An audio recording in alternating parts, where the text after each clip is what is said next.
बेटा आइए करते हैं इस क्वेश्चन को, बहुत ही प्यारा सा क्वेश्चन है, आसान सा क्वेश्चन है, आप कोशिश करेंगे तो आराम से हो जाएगा। सबसे पहले देखिए आप, तो हम पाइथागोरस थ्योरम लगाते हैं तो क्या होगा, हाइपोटेन्यूज का स्क्वायर क्या होता है, परपेंडिकुलर का स्क्वायर प्लस बेस का स्क्वायर। आपको पता है कि जो 90 डिग्री के सामने होता है ये क्या होता है, हाइपोटेन्यूज। हमने इसको परपेंडिकुलर ले लिया और इसको बेस ले लिया, तो अब क्या हो जाएगा, हाइपोटेन्यूज कितना है बेटा आपके पास, x³ का स्क्वायर इक्वल टू परपेंडिकुलर हमारे पास कितना बेटा, तो परपेंडिकुलर है आपके पास x² का स्क्वायर और बेस आपका कितना बेटा x, इसमें भी स्क्वायर लगा है।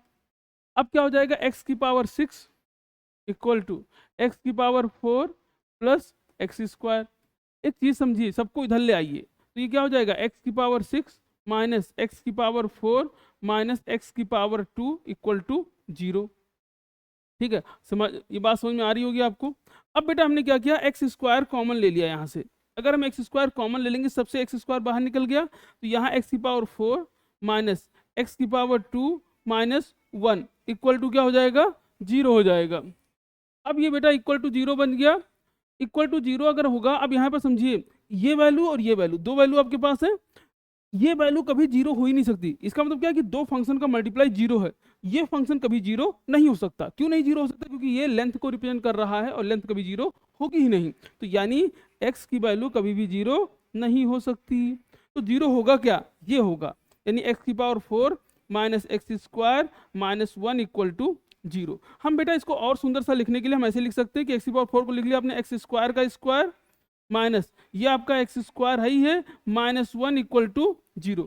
अब बेटा देखिए, x² को हमने ले लिया t, आपने x² को क्या ले लिया, x² को ले लिया t। बेटा हम इस एक्सप्रेशन में x² की t लिख देंगे तो क्या हो जाएगा t, और ये t का स्क्वायर लग गया, यहाँ t² माइनस 1, तो आपके पास एक्सप्रेशन बन गया t² minus t minus 1 equal to 0। अब हमारे पास फार्मूला है t निकालने का, t equal to minus b plus minus under root के अंदर b² minus 4ac upon 2a। अब आपको पता है कि a b c की वैल्यू क्या है, इसके आगे क्या है, जो है वो a है, तो a की वैल्यू क्या है, इसके आगे क्या है, कुछ नहीं, यानी 1। तो a की वैल्यू 1, b की वैल्यू जो इसके आगे होता है, तो b की वैल्यू क्या हो जाएगी, -1, और c की वैल्यू क्या हो जाएगी, यहाँ -1। पुट कर देते हैं सबको, तो t इक्वल टू आपका आ जाएगा माइनस b की वैल्यू -1 प्लस माइनस b का स्क्वायर यानी -1 का स्क्वायर माइनस 4ac, तो 4 इंटू ए की वैल्यू क्या है बेटा 1 और सी की वैल्यू कितनी है -1 अपॉन में कितना आ गया 2 इंटू 1। अब जरा देखो आप, ठीक, तो t इक्वल टू हमने क्या लिख लिया, t equal to 1 plus minus under root के अंदर, ठीक, -1 का स्क्वायर बेटा 1 हो जाएगा, और माइनस इंटू माइनस प्लस, तो ये आपका +4 अपॉन में क्या हो जाएगा 2।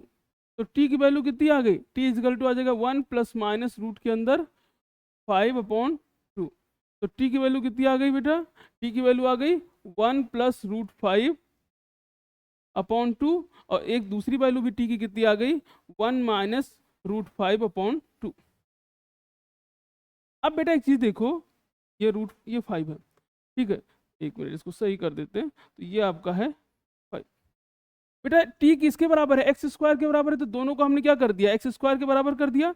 एक चीज समझिए बेटा, स्क्वायर हटेगा तो क्या होगा, रूट आ जाएगा, स्क्वायर हटने पे रूट आएगा यहाँ पे, ठीक है। अब एक चीज देखो कि ये वैल्यू कैसी है, ये पूरी वैल्यू कैसी है, निगेटिव है। कैसे पता चला निगेटिव है, क्योंकि √5 की वैल्यू हमेशा 1 से बड़ी होगी, तो ये वैल्यू तो निगेटिव रहेगी रहेगी, यानी √5 की वैल्यू 1 से बड़ी है तो वैल्यू कैसी रह जाएगी, 1 से बड़ी है तो ये वैल्यू निगेटिव होगी, और रूट के अंदर चूंकि x² हटेगा तो इस पर रूट आएगा एक, और रूट के अंदर निगेटिव नंबर लिया नहीं जाता, यानी इस वैल्यू को कंसीडर नहीं करेंगे हम। कंसीडर किसको करेंगे, इसको। तो x² इक्वल टू आपने क्या लिख लिया 1 प्लस √5 अपॉन, बेटा यहाँ से स्क्वायर हटेगा तो अंडर रूट आ जाएगा, तो x equal to under root के अंदर क्या आ जाएगा 1 प्लस √5 अपॉन 2, और प्लस माइनस है, लेकिन फिर से चूंकि निगेटिव डिस्टेंस कभी निगेटिव हो नहीं सकती यहाँ से, तो n माइनस लेंगे नहीं, तो x का जो आपका आंसर आ जाएगा क्या आ जाएगा, रूट के अंदर 1 प्लस √5 अपॉन 2। बेटा ये आपका आंसर आ जाएगा x equal to 1 plus √5 upon 2। Channel को सब्सक्राइब करिए, वीडियो को लाइक करिए, अगर कोई डाउट है